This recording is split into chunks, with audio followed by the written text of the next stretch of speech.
Salam jumpa sahabat Lintas Family TV dimanapun Anda berada. Kembali Live TV hadir sebagai media hiburan dan edukasi terdepan untuk mengurai berbagai permasalahan. Dan kali ini spesial akan kami mengurai tentang 1001 masalah tanah dan sengketa tanah. Tetapi sebelum kami lanjutkan ulasan ini, jangan lupa subscribe, like, dan komen konten-konten Lintas Family TV, biar kami akan tetap eksis untuk memberikan edukasi menarik untuk sahabat Lintas Family TV.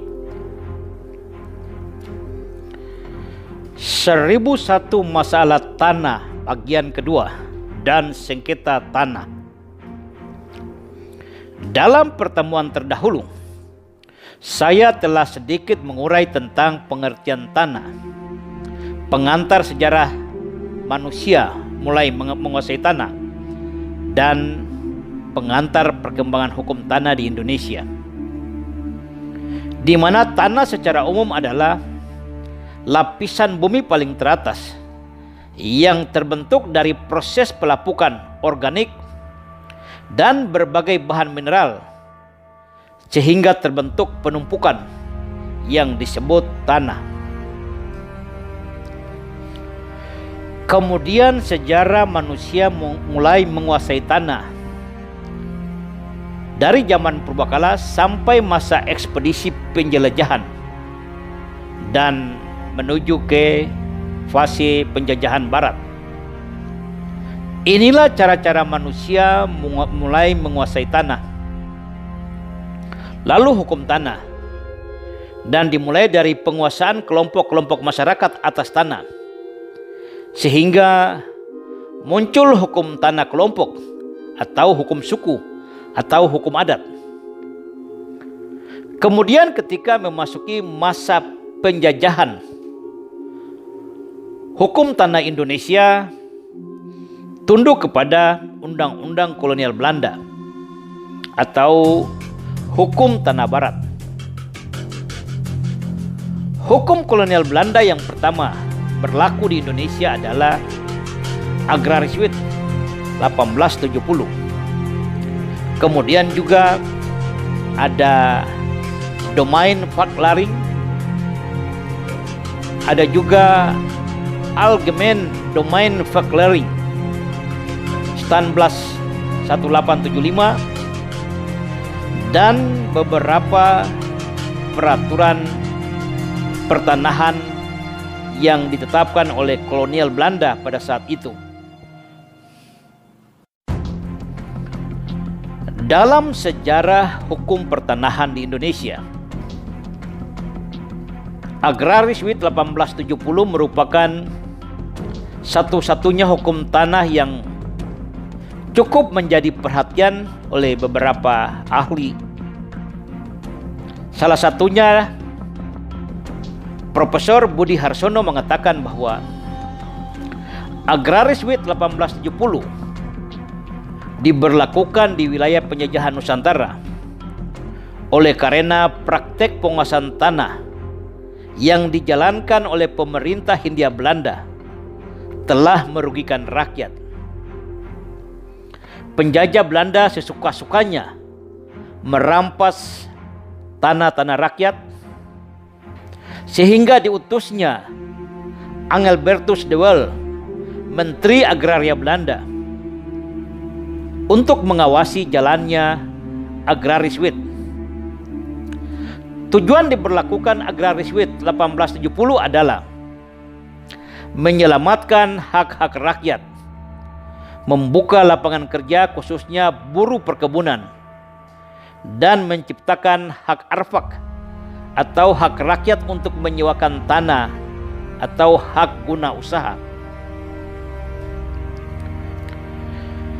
Kendati pun demikian, harus dipahami bahwa hukum tanah masa kolonial Belanda yang telah berlaku selama ratusan tahun telah merampas hak-hak rakyat dan sangat bersifat feodalisme atau keberpihakan kepada pemilik modal. Tuan tanah sehingga tidak memberikan satu jaminan kesejahteraan bagi rakyat. Lalu kita akan masuk pada masa kemerdekaan. Dasar pembentukan Undang-Undang Pokok Agraria, mengapa Undang-Undang Pokok Agraria harus ada, dan tujuan Undang-Undang Pokok Agraria dibentuk, serta kerangka atau isi daripada Undang-Undang Pokok Agraria. Sejarah pembentukan Undang-Undang Pokok Agraria diawali dengan keluarnya Surat Ketetapan Presiden Republik Indonesia nomor 16 tahun 1948, tanggal 12 Mei tahun 1948, tentang penetapan Panitia Agraria Yogyakarta atau PAYY. Tujuan daripada penetapan Panitia Agraris Yogyakarta adalah menyusun hukum agraria, menetapkan kebijakan politik agraria negara. Panitia Yogyakarta telah bekerja keras dan membutuhkan waktu yang cukup lama, serta telah menyusun kerangka dasar Undang-Undang Pokok Agraria. Kelanjutan daripada kerja-kerja dari Panitia Agraria Yogyakarta dilanjutkan dengan pembentukan Panitia Agraria Jakarta. Tugas Panitia Agraria Jakarta melanjutkan perjuangan Panitia Agraria Yogyakarta untuk menyusun hukum dan politik agraria. Panitia Agraria Jakarta terdiri dari utusan kementerian dari berbagai jawatan negara, wakil organisasi tani, juga perwakilan KNPI, wakil serikat buruh perkebunan, serta para ahli hukum adat. Panitia Agraria Jakarta diketuai oleh Sarimin Rekso Diharjo, dan selanjutnya berdasarkan putusan Presiden nomor 55 tahun 1955 tanggal 29 Maret tahun 1955 tentang pembentukan Kementerian Agraria. Kementerian tersebut berada pada masa Kabinet Ali Sastro Amijoyo. Tugas utama kementerian ini membentuk Undang-Undang Agraria Nasional sesuai dengan amanah pasal 25 ayat 1, pasal 37 ayat 1, pasal 38 ayat 1 Undang-Undang Dasar Sementara. Lalu sejarah juga mencatat terdapat pembentukan beberapa panitia lagi, diantaranya Panitia Suhajo, Panitia Sunarjo, dan Panitia atau Rancangan Sadjarwo.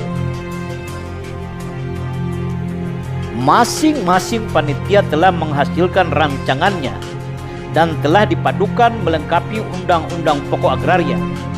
Hingga akhirnya pada tanggal 24 September 1960, rancangan Undang-Undang Pokok Agraria disahkan oleh Presiden Republik Indonesia Insinyur Soekarno menjadi Undang-Undang Pokok Agraria atau Undang-Undang Nomor 5 tahun 1960 yang dikenal sampai sekarang.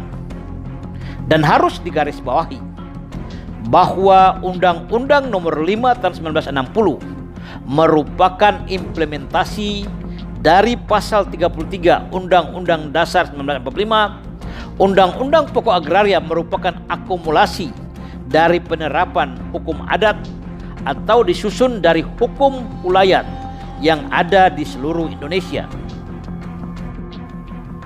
Tujuan pembentukan hukum agraria adalah 1.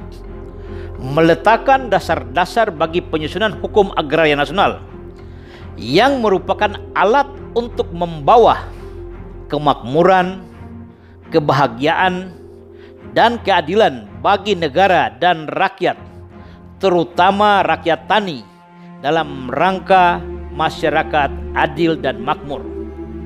Yang kedua, meletakkan dasar-dasar untuk mengadakan kesatuan dan kesederhanaan dalam hukum tanah. Yang ketiga, meletakkan dasar-dasar untuk memberikan kepastian hukum mengenai hak atas tanah bagi rakyat seluruhnya.